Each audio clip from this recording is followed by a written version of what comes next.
কাল আমার পতিদেব অফিস থেকে ফেরার পথে একটি ধনিয়া লঙ্কার গাছ আর কিছু ভার্মি কম্পোস্ট নিয়ে হাজির হয়েছে।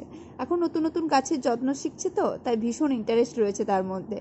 তো চলো, আমি তাকে বললাম তুমি বরং একটু খাওয়া দাওয়া করে নাও, তারপরে আমরা একটু বেরোবো। মানে আমি তাকে বললাম চলো না একটু বেরোই। তো সে বললো ঠিক আছে চলো বেরোনো যাক। তারপরে আমরা অনেকটা টাইম একটু বাচ্চাদের সাথে, তারপরে আমার কিছু বন্ধু রয়েছে, ওরই কিছু বন্ধু বান্ধব, তাদের সাথে কাটিয়ানোর পর আমরা মানে বাড়ি ফিরি। তখন প্রায় 10:30 বাজে। তখন হঠাৎ করে আমার না প্রচণ্ড পরিমাণে ক্রেভিং হচ্ছিলো আইসক্রিম খাওয়ার। তো আমি ওকে বললাম, তো ও কিন্তু অনেক চেষ্টা করেছে। আমাদের এই এলাকাটা, আমরা যেখানে থাকি সেখানটায় কিন্তু বেশ কয়েকটা দোকান ঘুরেছে এবং শপিং মলগুলোতেও ট্রাই করেছে, কিন্তু সবই যেহেতু রাত্রি 10:30 বন্ধ হয়ে গেছিলো। তারই মধ্যে আমরা দেখা পাই এই আইস পপিস। বাবা, তো এই আইস পপিসের মানে একটা আইডিয়াটা আমাদের দারুণ লেগেছে, খুবই সুন্দর একটা আইডিয়া। এর আবার একটা মেনু কার্ডও আছে, সেই মেনু কার্ডটাই এখন আমরা দেখছি এবং তারপরে আমাদের কি কথোপকথন সেটা তোমরা শোনো। টক পছন্দ করলে ইমলিটা ভালো লাগবে, কাঁচা কাইটা ভালো লাগবে, কালাকাটাটাও, কালাকাটা ব্লুবেরি। কালাকাটাটা কত? প্রাইসগুলো লেখা নেই তো? 15-25। আচ্ছা, 15-25 সবই। তার মধ্যে এবারে বললে দেখতে হবে যে কোনটা বড় কোনটা ছোট।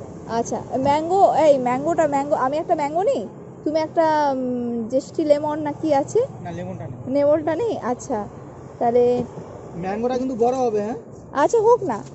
আর টেস্টি মিক্স ফ্রুটটা? না, মিক্স ফ্রুট না, মিক্স ফ্রুট। আচ্ছা, কালাকাটটা দিয়ে দাও। নাকি না স্ট্রবেরি নেব? স্ট্রবেরিটা তুমি নাও, আর আমি নিচ্ছি ম্যাঙ্গো। ঠিক আছে। এটা কবে থেকে খুলেছে গো? এটা 4-5 মাস হয়েছে। 4-5 মাস? বাবা, আমরা 4-5 মাস বেরোয়নি কোথাও। এটা রেডিয়াম দেওয়া আছে নাকি না ও লাইট দেওয়া আছে?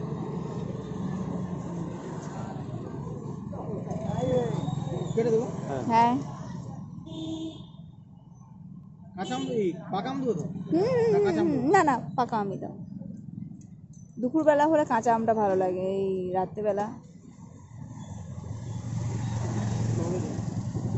না, স্ট্রবেরিটা হবে না, রোজ হবে।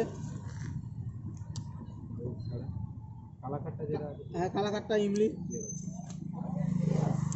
ও এগুলো সব পেপসি টাইপ। হ্যাঁ, সব সবজি টাইপের, সব ফুড দিয়ে তৈরি। তো এই আইসক্রিমটা খেতে খেতে আমরা না আমাদের মানে ছোটোবেলায় ফিরে গিয়েছিলাম। তখন আমাদের সময় বেশ একটা ট্রেন্ডিং ছিল 90sদের এই পেপসি আইসক্রিম। তো যাই হোক, এটা এতদিন পর আবার হাতে পেয়ে সত্যি আর অন্য কোনো আইসক্রিম খেতে ইচ্ছে করছিল না, শুধু মনে হচ্ছিলো ওটাই খাই। আর এটা কিন্তু সুগার ফ্রিও। তো আর এই দাদা কোথায় বসে, এই দাদাকে তোমরা ওই ক্যানিতলার যে রাস্তাটা, ওই রাস্তা যেটা বাস স্ট্যান্ডের দিকে গেছে সেই রাস্তাটাতেই পেয়ে যাবে। আর আরও যদি ভালো করে লোকেশনটা বলতে চাই তাহলে একদম শেখপুরার কাছেই এই বাটা শোরুমের উল্টো দিকেই ওনার স্টলটা নিয়ে উনি বসেন। তো চলো আজকে মতো